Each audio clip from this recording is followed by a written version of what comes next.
Hospitals follow strict cleaning protocols every single day, but research suggests dangerous microbes may still be hiding in plain sight. A study published in the American Journal of Infection Control reveals that high-touch surfaces in healthcare settings continue to harbor harmful bacteria even after rigorous disinfection. The research was conducted at the Central Texas Veterans Healthcare System during June and July of 2022. Scientists sampled 400 surfaces, focusing on areas frequently touched by staff and patients alike.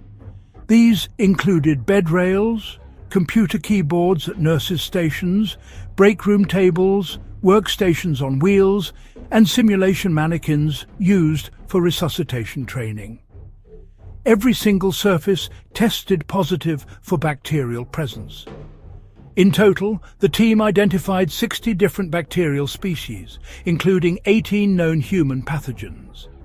Among them were Enterococcus, Staphylococcus aureus, Streptococcus, E. coli, and Klebsiella aerogenes, organisms linked to bloodstream infections, meningitis, and endocarditis.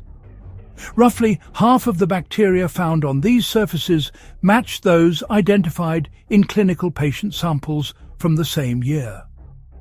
According to senior author Dr. Piali Chatterjee, even simulation mannequins, which are rarely touched by patients, carried a surprising bacterial load. The findings suggest that current disinfection practices may need a serious update to better protect patients and healthcare workers from hospital-acquired infections. Researchers say the next step is developing more effective cleaning protocols and education strategies across healthcare systems. For more on this story, find a link to the full article on Earth.com in the description.